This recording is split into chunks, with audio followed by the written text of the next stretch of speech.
네, 오늘도 우리 순빛교회에 오신 모든 분들 환영하고 축복합니다. 주님의 은혜와 평강이 오늘 우리 모두와 함께 하기를 간절히 바라고 축복합니다.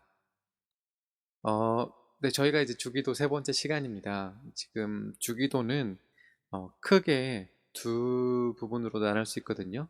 어, 첫 부분, 그러니까 세 번의 기도는 하나님을 향한 기도라고 할 수 있고요. 그 뒷부분에 있는 세 개 혹은 네 개의 기도는 우리를 향한 기도라고 볼 수 있습니다. 기도는 사실 하늘에 계신 하나님과 우리를 이어주는 그 통신수단이라고도 볼 수 있잖아요. 일방적이지 않습니다. 쌍방향입니다. 또 여기서 땅에서 올려드리는 이 기도가 단순하게 하늘에 계신 하나님에게만 머물지 않고 이 주기도가 공동체의 기도라고 말씀드렸잖아요. 그러니 우리 모두의 기도도 함께 이 주기도에 담겨져 있습니다. 오늘은 그 하늘을 향한 기도, 하나님을 향한 기도, 그 마지막 기도 제목인데요. 어, 이 마지막 기도 제목을 나누기 전에 우리가 여태까지 이 두 주 동안 했던 이야기들을 쭉 정리하면서 오늘 마지막 이야기를 하면 좋을 것 같아요. 왜냐하면 이 내용들이 다 따로 분리된 기도가 아니라 하나님을 향한 하나의 기도와도 같거든요. 그리고 이 하나님을 향한 하늘을 향한 이 기도의 구조나 또 제가 지난주에 말씀드렸던 어떤 이 틀을 이해할 수만 있다면 이 각각의 기도에 담긴 의미가 무엇인지 우리가 좀 더 쉽게 이해할 수가 있어요. 자, 우리 첫 번째 시간에 하나님의 이름, 아버지의 이름이 거룩히 여김을 받는 것에 대해서 이야기를 했어요. 그러면서 제가 이 부분을, 이 문장을 저 나름대로 해석을 한번 해드렸는데, 그죠? 어떻게 제가 말씀을 드렸냐면, 우리의 모든 삶 속에서 하나님의 이름이, 아버지의 이름이 거룩히 여김을 받으시옵소서. 이렇게 제가 설명을 해드렸어요. 그죠? 우리의 모든 삶 속에서. 지금 아버지의 이름이 거룩히 여김을 받는 곳은 가장 먼저는 우리의 삶입니다. 우리의 삶 속에서 아버지의 이름이 거룩히 여김을 받는 것이고요. 우리의 삶 가운데에서 하나님의 이름이 거룩히 여김을 받는다라는 것은 곧 이 땅, 우리가 내딛고 살아가는 이 땅에서 아버지의 이름이 거룩히 여김을 받는다라는 뜻이에요. 그죠? 다시 한번 설명드리겠습니다. 아버지의 이름이 거룩히 여김을 받는 그곳은 그 다른 어떤 곳이 아니라 바로 우리의 삶이 가장 먼저이고요. 그리고 우리의 삶 가운데에서 아버지의 이름이 거룩히 여김을 받는다는 것은 결국 우리가 내딛고 있는 이 땅 가운데에서 아버지의 이름이 거룩히 여김을 받는다라는 뜻이라는 겁니다. 그렇다면 제가 이 부분을 조금 더 우리가 이해하기 쉽게 거룩히 여김을 받으소서 이거 조금 이해하기 어렵잖아요. 이걸 또 간단하게 줄이면 하나님의 영광 받으십시오 이런 거와 같거든요. 하나님께서만 영광을 받으시옵소서 이런 거. 제가 기도할 때도 항상 넣는 문장인데요. 어, 아버지의 이름이 거룩히 여김을 받는 것은 우리가 살아내는 이 모든 삶 가운데에 그 최종의 영광, 뭐 우리가 무언가를 잘 해냈을 때 모든 찬사를 받고 뭐 영광을 받잖아요. 근데 그것을 나의 몫으로 돌리지 않고 아버지의 몫으로 돌린다라는 거예요. 그러면 하나님께서는 어떤 영광을 받기를 원하실까요? 어, 아버지의 이름이 거룩히 여김을 받는 것이 하나님께서 영광 받으시는 것이라고 제가 말씀드렸는데 그렇다면 구체적으로 하나님께서는 어떤 영광을 받고 싶으실까요?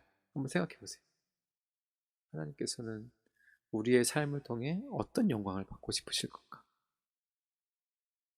우리의 명예가 높아지는 것? 혹은 힘과 권력을 갖는 것? 그런 것일까요? 아, 그래, 니네가 이 세상에서 아주 잘하고 있구나. 힘도 없고, 권력도 없고, 아니면 돈도 많고, 건강하고, 자녀의 축복도 받고, 뭐 이런 걸까요? 물론, 이런 것을 통해서도 하나님 영광을 받으실 수 있겠죠. 그런데, 곰곰이 한번 생각해 보세요. 하나님께서 우리를 위해서 독생자 예수 그리스도를 보내주셨잖아요. 그리고 그 하나밖에 없는 아들이 이 땅 가운데에서 우리를 위해서 죽으셨단 말이에요. 물론 부활하셨지만 죽음이라는 고난의 깊은 터널을 예수님께서는 지나가셨어요. 이 땅 가운데에서. 그렇죠? 그리고 우리가 그것을 본 사람들도 있고, 우리는 성경을 통해서 그 흔적들을 알고 있고 배웠고 또 가슴에 새기고 계시는 분들도 계세요. 그렇다면 우리가 아버지 입장에서 생각해 보는 거예요. 아버지 입장에서는 너무나 큰 대가를 내놓은 거잖아요. 우리의 죄 때문에. 예수 그리스도라는 엄청난, 자신의 모든 것을 내어 주어도 아깝지 않을 만큼 사랑하는 하나밖에 없는 아들을 우리를 위해서 이렇게 세상 가운데 밀어내신 거잖아요. 그리고 그 흔적들이 남아있고, 예수님께서 그 보혈로, 그 십자가의 보혈로 나아가시면서 불평하거나 원망하지 않았던 이유는 그것이 하나님의 온전하신 뜻임을 분명히 알았기 때문이라고 제가 예전에 설교할 때도 말씀드렸어요. 이 내용들을 종합해 보면요, 결국 하나님께서 우리의 삶을 통해 영광을 얻길 바라시는 가장 큰 부분은 우리의 삶이 예수님께서 이 땅 가운데 걸어가셨던 그 흔적대로 살아가는 것이라고 저는 생각해요. 예수님께서 이곳에 오셔서, 가장 낮은 곳으로 오셔서 십자가에 달리시기까지, 또 부활하시고 승천하시기까지 보여주셨던 모든 흔적들을 우리의 삶 가운데 깊이 새기는 것. 왜냐? 그것이 온전한 하나님의 뜻이었으니까요.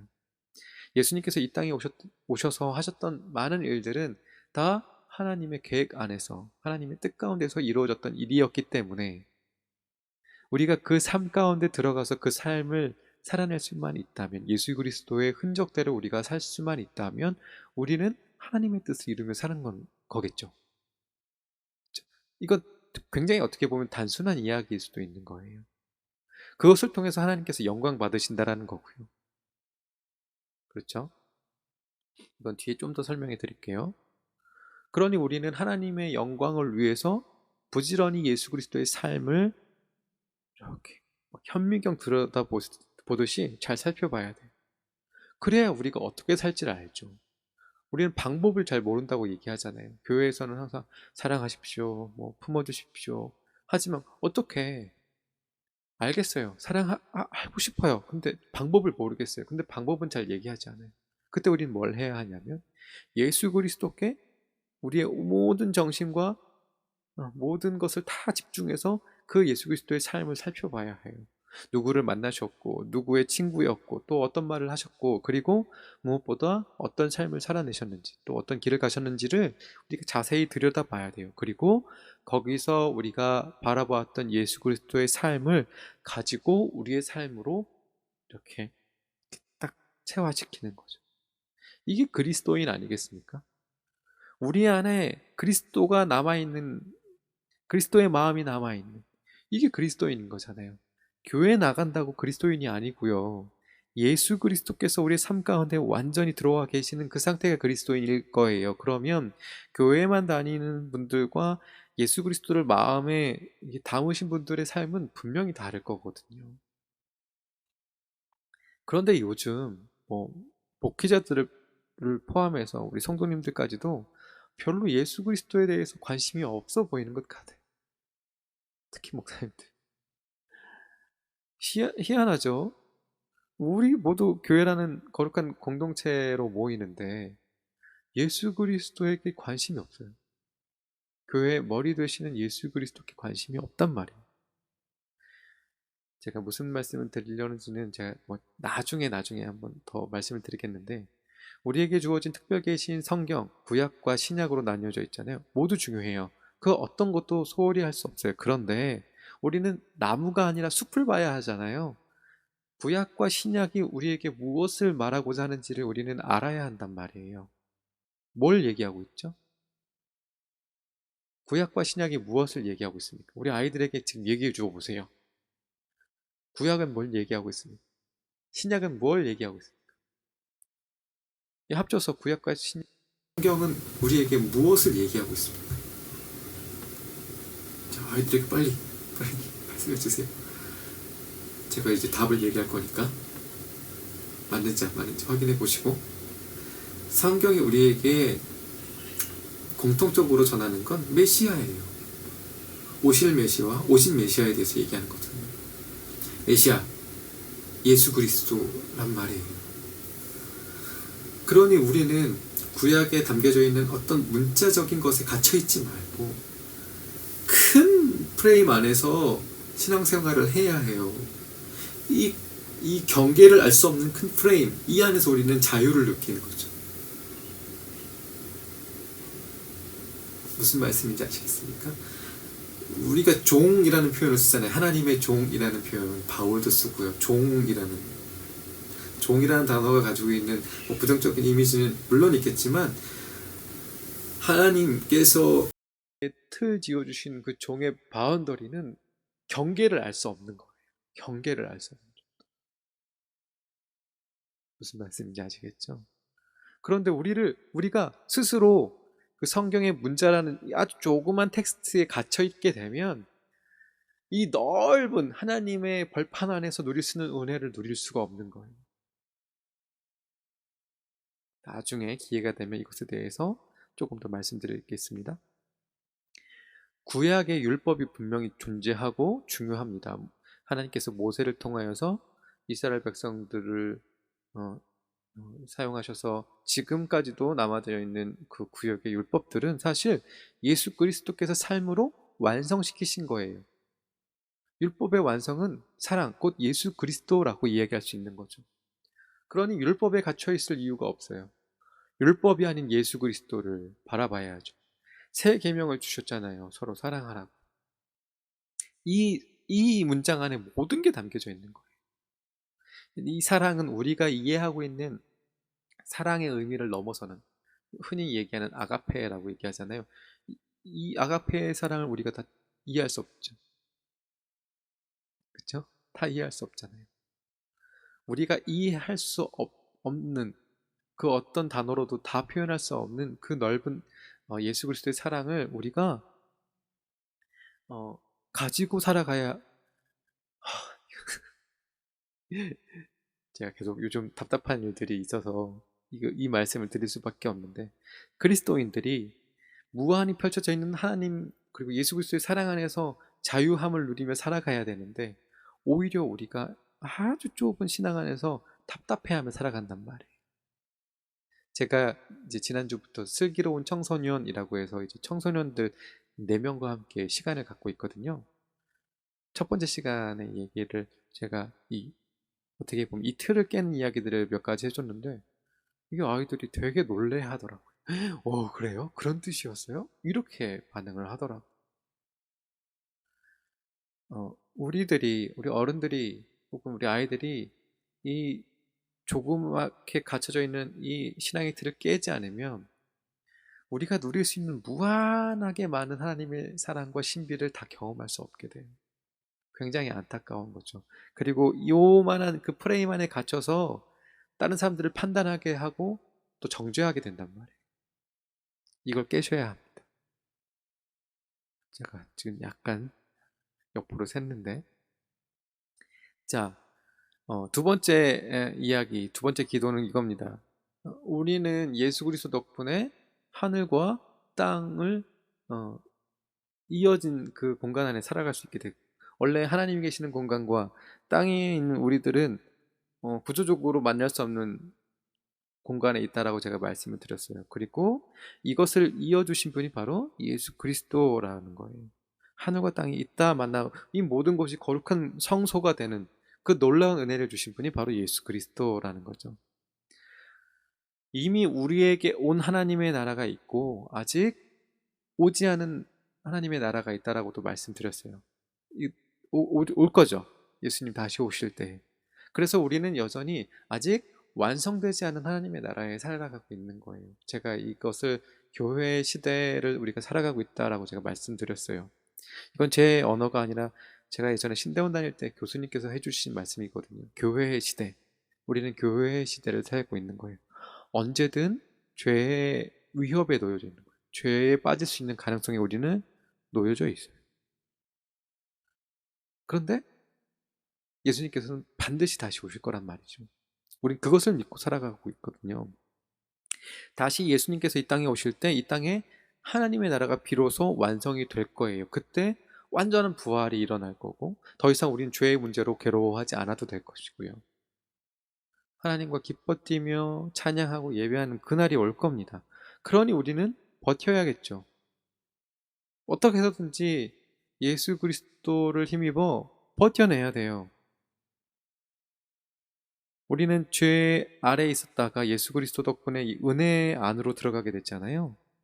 그런데 여기서 계속 머무를 수 있게 되면 참 좋겠는데 여전히 우리는 죄로 인해서 언제든지 다시 죄로 돌아갈 수 있는 가능성이 놓여져 있어요.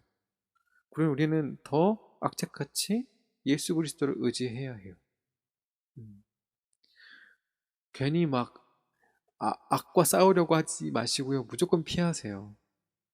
1대1로 붙으면 이길 수가 없어요. 그런데 우리가 예수 그리스도를 힘입어 살아갈 수만 있다면 지혜롭게 그 문제를 해결할 수 있죠. 우리의 지혜가 아닌 예수 그리스도의 지혜로. 아직 오지 않은 하나님의 나라가 이 땅 가운데 임할 때, 그죠?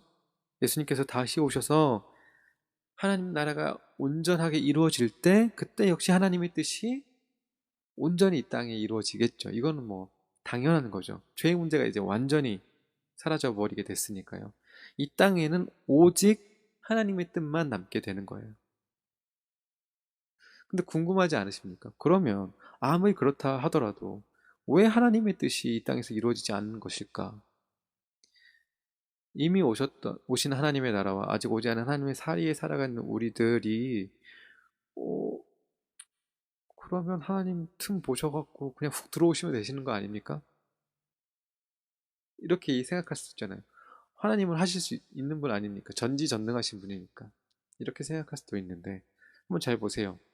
먼저 왜 이 땅에 하나님의 뜻이 이루어지지 않을까 생각해 보면 결국은 이 땅의 뜻이 하늘의 뜻보다 세니까 그런 거잖아요. 하늘의 뜻이 이렇게 쭉 내려오려고 그러는데 이 땅의 뜻이 너무 강한 거예요. 그러니까 막 밀어내는 거죠. 이걸 좀 더 자세하게 얘기하면 내 뜻이, 우리의 뜻이 하나님의 뜻보다, 아버지의 뜻보다 더 센 거예요. 그러니 먹히질 않는 거죠. 안 먹히는 거예요. 하나님의 뜻이 우리에게 내려왔을 때 우리가 그 뜻에 순종하고 우리의 뜻을 내려놓고 그 뜻에 따라 살아가게 된다면 이 땅은 하나님의 뜻이 가득한 곳이 될 텐데 하나님의 뜻이 내려왔을 때 우리의 뜻을 이렇게 굽히지 않는 거죠. 내려놓지 않는 거예요. 그리고 하나님의 뜻을 팅 하고 날려버리는 거죠. 그러니 이 땅에 하나님의 뜻이 온전하게 이루어지지 않는 거예요. 그래서 기도하죠. 제발 하나님, 이 땅에 하나님의 뜻이 이루어지게 해주십시오. 라고요. 하나님의 나라가 아직 완성되지 않았듯 하나님의 뜻 역시 이 땅 가운데에서 온전히 이 땅을 가득 메우고 있지는 못한 거예요. 이건 뭐 제가 더 설명하지 않아도 여러분들이 잘 아실 거잖아요. 가장 큰 문제가 뭔지 아세요? 가장 큰 문제는 내 뜻과 우리의 뜻을 아버지의 뜻인 것처럼 포장하는 거예요. 분명히 내 뜻이고 우리 뜻인데 이걸 아버지의 뜻이라고 얘기하는 거죠. 이거 어디서 많이 보셨어요? 네, 교회에서도 많이 보셨죠. 특히 이제 목사님들, 저 같은 목사님들. 하나님의 뜻이 아닌데 그것이 마치 하나님의 뜻이냐. 자기의 만족과 유익이 뒤편에 자리 잡고 있는데 그것을 살짝 감추고 그것을 하나님의 뜻이라 포장해서 사람들에게, 성도들에게 얘기하는 거죠. 뭐 이건 저 개인적인 생각인데 광화문에서 마이크를 잡고 이야기하시는 목사님들이 그런 분들이 아니실까 저는 생각하거든요. 제 생각입니다. 뜻이 다를 수 있다면 어쩔 수 없고요. 어, 하나님의 뜻인데 죽이네 사네. 그럴까요? 과연 하나님의 뜻인데 돈 이야기가 나오고 하나님의 이름을 함부로 부르고 그런 일들이 과연 하나님의 뜻일까요? 최근에 제가 속해져 있는 그 통합 측 장로교 통합 측 총회가 있었는데 음, 정말 눈 가리고 아웅한다라는 생각이 많이 들었어요. 여러분들 아무리 입으로 교회 언어로 얘기한다고 할지라도 거룩하지 않아요. 나오는 단어가 교회에서 쓰는 단어, 언어라 할지라도 그 마음 가운데 예수 그리스도가 없으면 그건 거룩하지 않은 거죠. 포장하는 거잖아요. 내 입으로 내 생각을 얘기할 때 거룩하듯 여겨진 단어를 쓴다 할지라도 그것이 거룩하게 될 수는 없는 거예요. 우리가 거룩한 이유는 우리와 함께 하시는 하나님이 거룩하시기 때문에 거룩해지는 거예요. 하나님이 안 계신데 우리는 스스로 거룩해질 수가 없어요. 이거 정말 잘 아셔야 됩니다. 우리가 거룩한 이유는 하나님이 거룩하시니까. 하나님이 우리 위에 계시니까. 우리가 하나님으로 인하여 거룩해지는 거지. 하나님이 계시지 않는 우리가 단독자로 거룩해질 수 없는 거예요. 어찌됐든 우리가 들여다봐도 그냥 집중하지 않고 들여다봐도 아직 이 땅에는 하나님의 뜻이 완전하게 이루어지지 않은 것 같습니다. 그렇죠?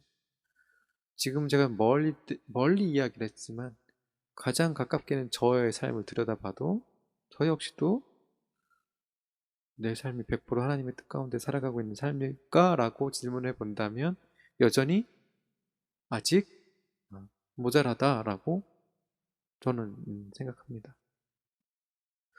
그럼 이제 두 번째 질문을 할 수 있어요. 상황이 이런데 왜 하나님은 가만히 계실까? 이렇게 두 번째로 질문을 할 수가 있어요. 아까 말씀드렸듯이 우리의 위치가 이제 아직 오지 않은 하나님의 나라를 기다리는 그 어느 한 점이에요. 그렇죠? 분명히 다시 오실 하나님 나라가 있고 그 나라를 기다리면서 살아가는 우리가 그 어느 쯤에 서 있단 말이에요.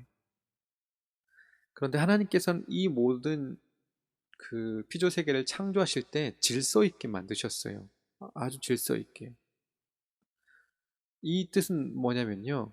하나님께서 만드신 이 질서를 함부로 여기지 않으신다라는 거. 만약에 이건 진짜 만약이에요. 하나님께서 하실 수 있으신데 하실 수 있잖아요. 예수님 안 보내도 사실 모든 게 하나님의 그 의지와 뜻 가운데 창조된 거니까 그 안에서 하나님은 분명 예수님 보내지 않고도 죄의 문제를 해결하실 수 있는 분이시거든요. 그런데 예수 그리스도를 보내주셨단 말이에요. 그 이유는 이건 제 생각인데 하나님께서 만드신 이 질서를 깨지 않고 그에 대한 어떤 대가냐면요. 하나님께서 이 천지를 창조하시고 우리에게 자유의지를 주셨잖아요. 무언가를 선택할 수 있는 의지를 주셨단 말이에요. 그런데 그 선택에는 죄를 선택할 수 있는 것까지도 포함되어 있는 거예요. 그 가능성까지도. 이상하죠? 아담과 하와가 에덴 동산을 나오면서부터는 하나님께서 책임을 지실 수밖에 없게 된 거예요. 죄의 문제에 대해서. 그러니 가만히 계신 게 아니죠. 가장 큰 대가를 지불하신 거예요. 예수 그리스도라는. 하나님께서 만드신 질서를 한 번에 깨부시지 않고 그것에 순응하시면서 예수 그리스도를 우리에게 내보내신 거예요. 그 대가로. 이상하잖아요. 하나님께서 굳이 그렇게 하실 이유가 없는데. 그렇죠? 이제 좀 이해가 되십니까? 그러니 하나님께서 우리의 삶 가운데 개입하지 않으신다? 아니요. 지금도 책임지고 계시는 거예요. 지금도 예수 그리스도의 영이신 성령으로 말미암아 우리를 책임지고 계시는 거예요. 끊임없이 한순간도 놓치지 않고 말이죠. 죄의 문제를 예수 그리스도를 통해서 해결하셨지만 여전히 그죠? 우리는 불안한 언제든지 죄에 빠질 수 있는 이 땅에서 살아가고 있어요. 그런 이 땅에 하나님께서 하늘의 뜻을 이루어 가시는 방법은 바로 우리예요. 아직 오지 않은 하나님의 나라를 기다리며 살아가는 이 땅 가운데 하나님의 뜻이 이 땅 가운데 스며들게 하기 위해서 사용하시는 것이 바로 우리라는 거예요. 지금 아직 오지 않았지만 이 교회의 시대를 살아가고 있는 이 땅도 역시 하나님의 나라가 되기를 하나님은 분명 바라고 계시겠죠. 우리의 삶을 통해서. 우리의 삶을 통해서. 그죠? 우리의 모든 삶 가운데에 하나님의 나라가 이루어지면 아직 완성되지 않은 하나님의 나라지만 이 땅 역시도 하나님의 뜻이 이루어지고 있는 하나님의 나라가 되는 거죠. 우리 성도가 죄의 공격에 굴하지 않고 은혜 안에서 살아가는 바로 그 모습을 통해서, 그런 삶을 통해서 지금 이 땅이 하나님의 나라가 될 수 있는 거죠. 그러니 우리가 예수 그리스도의 영이신 성령을 의지할 수밖에 없는 거예요. 우리의 힘으로는 할 수가 없고, 죄의 문제를 이기신 예수 그리스도. 근데 예수 그리스도는 승천하셨잖아요. 하지만 우리에게 보혜사 성령을 남겨놓으셨어요. 그러니 우리는 이 땅을 살아갈 때 성령을 의지하여 살아갈 수밖에 없는 거죠. 성령을 의지하는 삶이라는 것은요, 결국 그 마음에 예수 그리스도의 마음을 새긴 삶이라고 할 수도 있는 거예요. 그렇게 얘기할 수도 있습니다. 그래서 계시록 3장 20절에서 22절의 말씀을 보면, 보아라, 내가 문 밖에 서서 이렇게 두드리고 있다. 만일 누구든지 내 음성을 듣고 문을 열면 내가 그에게로 들어가 그와 함께 먹고 그도 나와 함께 먹을 것이다. 내가 승리한 후 내 아버지의 보좌 곁에 앉는 것처럼 승리하는 자는 내 보좌 곁에 앉게 될 것이다. 귀 있는 자는 성령께서 교회에 하시는 말씀을 잘 들어라. 그죠? 내 음성을 듣고 문을 열면, 우리의 마음을 열면, 우리의 마음을 성령께 내어 드리면 그 안에 예수 그리스도께서 들어와 계신다라는 거예요. 그러면 예수 그리스도 나와 함께 먹고 나도 예수 그리스도와 더불어 함께 살아갈 수 있게 되는 거예요. 맨 마지막에 귀 있는 자는 성령께서 교회에 하시는 말씀을 잘 들으라고 얘기해요. 그렇죠? 결국 하나님께서 예수 그리스도와 우리를 통해서 이루시려고 하는 그 뜻은, 완전한 하나님의 나라를 이루시려는 그 목적은 우리를 죄로부터 완전히 자유케 하시는, 또 모든 피조물과 피조세계가 원래 창조된 그 목적으로 회복되어지는 것을 바라시고 계시는 거예요. 음, 음. 지금 3주간의 내용을 이렇게 한 번에 얘기를 드려서 조금 복잡하실 수도 있겠지만 정리를 하면 이렇습니다. 조금 더 쉽게 정리를 해볼게요. 우리가 하나님의 뜻을 따라 살아가게 되면 그곳이 곧 하나님의 나라가 되는 거죠. 다시, 우리가 하나님의 뜻을 따라 살아가게 되면 그곳이 곧 하나님의 나라가 됩니다. 그로 인해서 하나님께서는 영광을 받으시는 거예요. 우리가 하나님의 뜻대로 살아가게 되면 하나님의 나라가 이루어지고 그것을 통해서 하나님께서 영광을 받으십니다. 세 가지의 기도를 정리하면 저는 이렇게 정리할 수 있다고 생각이 들어요. 우리가 하나님의 뜻을 따라 살아가게 되면 그 삶이 곧 하나님의 나라가 되고, 그런 우리의 삶, 하나님의 나라가 이루어진 우리의 삶을 통해서 하나님께서 영광을 받으신다. 그러니 결국 우리 삶에 달려있다. 이해되시죠? 세 가지의 기도 제목을 정리하면 이렇게 되는 겁니다. 우리의 삶으로 하나님의 뜻을 이루고자 한다면 우리는 성령을 의지할 수밖에 없고, 성령을 의지하는 삶은 그 마음에 예수 그리스도를 새기는 것과 같다라고, 그 안에 예수 그리스도를 모신 것과 같다고 말씀을 드렸어요. 예수 그리스도의 마음을 가진 이들은 어떻게 살아갈까 생각해 보시면 우리가 어떻게 살아야 할지에 대한 답을 조금이나마 알 수 있게 될 거예요. 제가 3주의 시간 동안 말씀드렸던 것들, 팔복의 이야기들, 누가복음 4장 18절의 말씀들, 또 우리의 주위를 돌아보아서 이웃들 중에서 고아나 객과 과부와 같이 사회적으로 힘이 없고 약한 이들을 돌보는 일들, 이것 외에도 성경에 쓰여져 있는 정말 수많은 이야기들이 있습니다. 우리는 그것들을 찾아서 그것에 맞춰서 우리는 살아가야 해요. 그냥 단순하게 나는 교회에 다니고 세례를 받았고 그리스도인으로 살아갑니다. 문 앞에 교패도 달았고요. 이렇게 해서 살아가는 게 아니고요. 우리 마음에 문에 교패를 달았다면 우리 마음에 예수 그리스도를 새기는 것. 그래야만 우리가 온전히 이 땅에 하나님의 뜻을 이루며 하나님의 나라를 살아낼 수 있는 거예요. 우리가 그렇게 살아낼 수 있을 때 하나님께서 영광 받으십니다. 우리의 삶이 이 땅, 우리가 막 세상이라고 표현하잖아요. 구별돼서 이렇게 막 세상이라고 표현할 때 우리가 세상에 나가서 우리의 삶으로 하나님의 나라를 이루어가며 그들과 함께 하나님의 나라를 확장시켜 나갈 때 하나님께서 영광 받으신다는 거죠.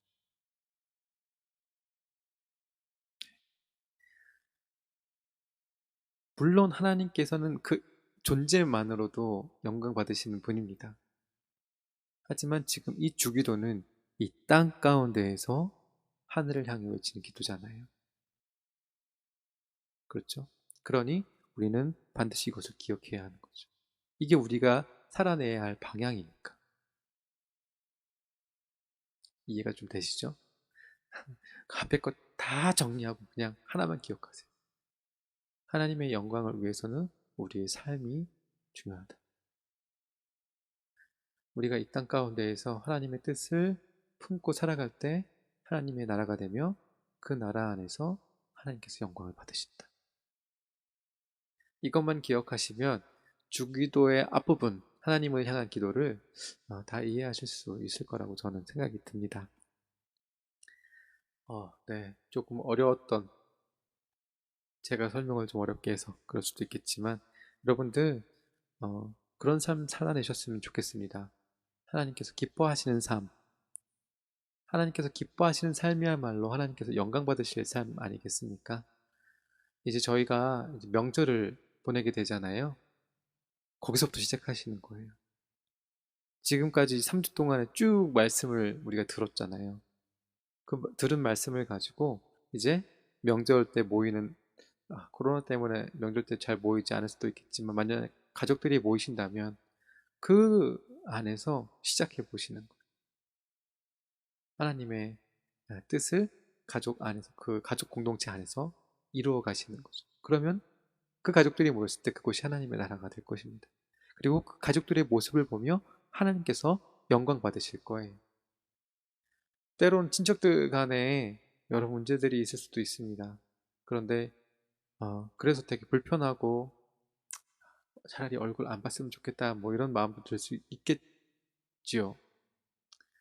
근데 우리가 그리스도인이기 때문에 우리 안에 예수 그리스도의 마음을 새겼기 때문에 한 발자국 더 그 안으로 들어가 보셨으면 좋겠습니다.